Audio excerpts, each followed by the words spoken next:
Ladies and gentlemen, welcome aboard Global Air Flight 278, service from New York to Los Angeles. Please fasten your seatbelts. The crisp announcement floated through the cabin, blending with the soft hiss of conditioned air and the rustle of boarding passengers. At the front of first class stood flight attendant Becky Harmon, her smile tight and rehearsed, eyes darting across the aisle as she assessed each traveler.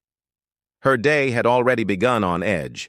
A delayed inbound flight, a spilled coffee, and a supervisor's reminder that first-class passengers expect excellence.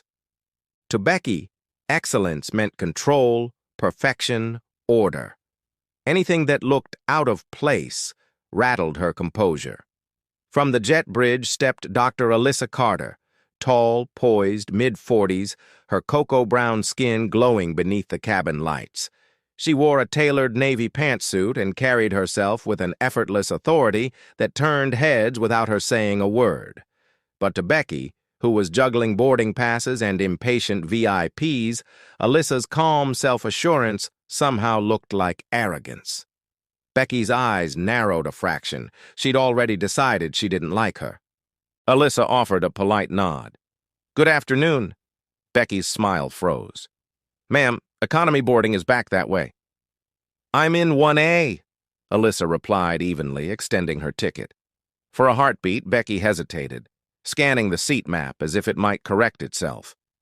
"Oh, well, of course," she stammered, stepping aside.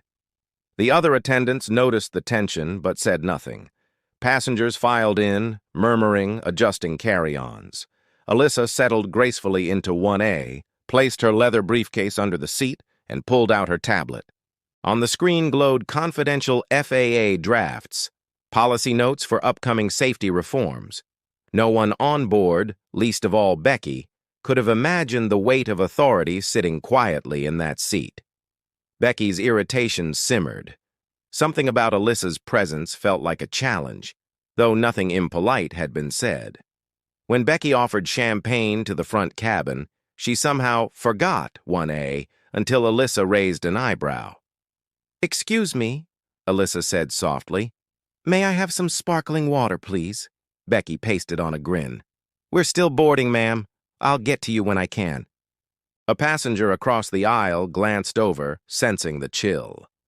Alyssa exhaled slowly. She'd spent decades managing conflict calmly, from cockpit inspections to Senate hearings. But here she was, 30,000 feet from patience even before takeoff. Still, she smiled faintly, knowing the importance of grace under pressure. As the doors closed, Becky conducted safety checks, giving extra warmth to the other first-class passengers. To Alyssa, she delivered each instruction with clipped precision, her voice sugar-coated yet sharp. "Seat upright, electronic devices off, ma'am. We do things properly up here." Alyssa met her eyes, offering no resistance, only quiet composure that somehow made Becky angrier. The plane lifted from JFK's runway into the purple edge of twilight. City lights dwindled below like constellations reversed. Alyssa gazed out the window, thinking of her late husband, an Air Force pilot lost in a training accident 15 years earlier. That loss had driven her deeper into aviation safety, climbing from engineer to director to, quietly, without fanfare, the administrator of the Federal Aviation Administration. Only a handful of insiders knew she sometimes flew commercial to experience service firsthand. Today's trip had been meant as a discreet observation flight, but it was becoming a test of temperament. An hour in, turbulence jolted the cabin. Glasses clinked. Becky hurried up the aisle, checking on passengers with exaggerated concern, except for Alyssa.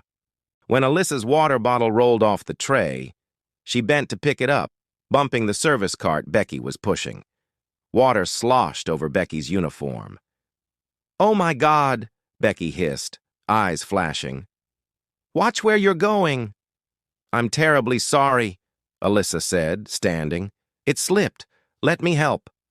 "Just sit down," Becky snapped, snatching a napkin. "You people always—" She caught herself mid-sentence, but the implication hung in the air. A murmur rippled through first class. Alyssa straightened slowly. "Excuse me?" Becky forced a laugh. Nothing. Just, please stay seated. Moments later, Becky whispered to her colleague near the galley, "Can you believe that woman? Acting like she owns the plane. I swear, some passengers think money buys manners."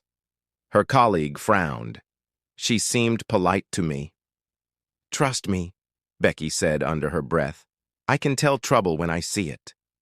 When dinner service began, Becky deliberately skipped Alyssa again. Alyssa waited, calm but weary. She pressed the call button, once, twice. Becky appeared with brittle patience. "Yes? I haven't been served." Becky's lips thinned. "Oh, must have been an oversight." She thrust a tray forward so abruptly that the sauce splattered across Alyssa's cuff. Gasps erupted around them. Alyssa froze, dabbing her sleeve with the linen. "That was unnecessary," she said quietly. "Maybe if you didn't move so suddenly—" "I didn't." Becky's voice rose. "Ma'am, I'm trying to do my job." Alyssa's tone remained even. "And I'm asking you to do it respectfully." Something inside Becky snapped.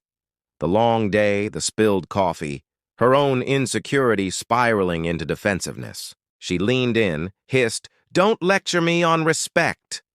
And before reason caught her hand, she slapped Alyssa's cheek.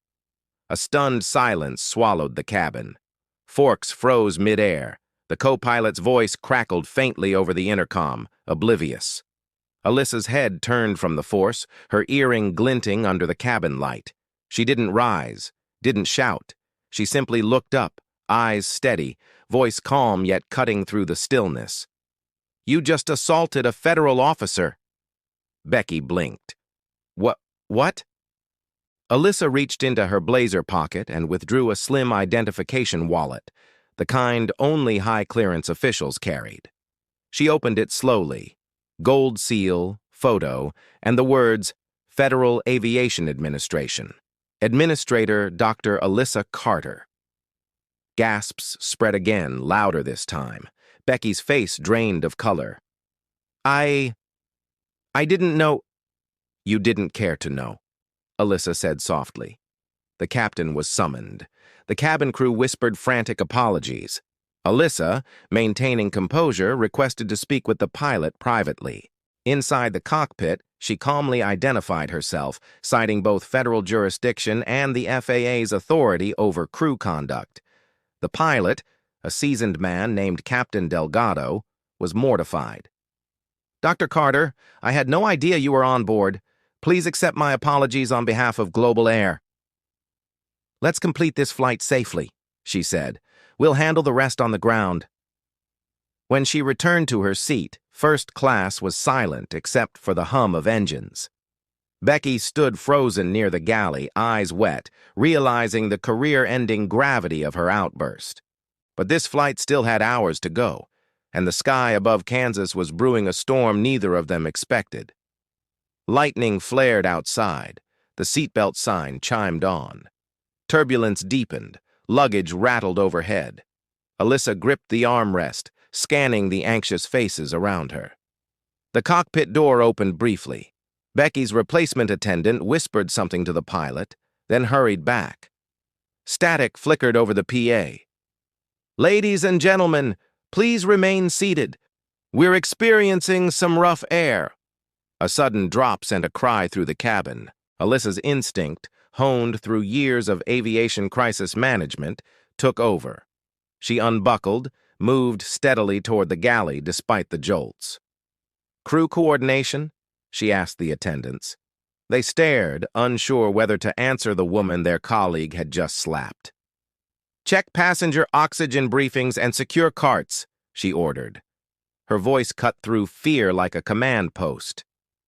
They obeyed without question. Becky, trembling, clung to a jump seat, shame and terror mingling.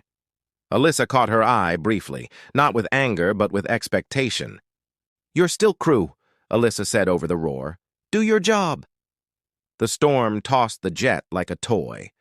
For 40 minutes, they battled downdrafts and lightning, but with Alyssa's calm leadership assisting Delgado through the comm system, the aircraft stabilized. When they finally broke through the clouds into calm, applause erupted from the cabin. Alyssa returned quietly to 1A. Becky sank into tears near the galley, realizing the woman she'd humiliated had just helped save them. The landing in Los Angeles was smooth, but heavy with anticipation. Law enforcement officers and airline executives awaited at the gate, summoned discreetly by cockpit code. As the doors opened, whispers trailed behind Alyssa. Passengers recorded on their phones, fragments already destined for social media. Becky stood rigid, awaiting judgment. Alyssa turned to her, voice low. This could have been an opportunity for kindness. Instead, it became a lesson. She paused. I don't intend to ruin your life, Ms. Harmon, but accountability isn't optional. Then she walked off the aircraft, her ID still visible, leaving the world behind her buzzing with disbelief. Outside the terminal, camera flashes popped. The news had traveled faster than the plane. Yet, Alyssa didn't speak to reporters. She had a debrief to write, not a spectacle to feed. In her heart lingered sadness more than anger. She'd built her career ensuring safety and fairness in the skies. Today proved how much turbulence still lived on the ground. Back on the tarmac, Becky faced her supervisor, trembling. I didn't mean to... You struck the FAA Administrator, he said bleakly, meaning the person who certifies our airline's operations. You didn't just slap a passenger, Becky. You slapped the agency. Becky's knees nearly gave out. Can I at least apologize? She's gone to headquarters, the supervisor said. There'll be hearings, possibly federal charges. Becky's world blurred. The pride she clung to all day now felt absurd, so fragile it had shattered with one impulsive act. That night, Alyssa sat in her hotel suite overlooking downtown LA, replaying everything. She drafted a confidential report, not vindictive but precise, detailing misconduct, recommending retraining programs for crew sensitivity, and stricter vetting for service temperament.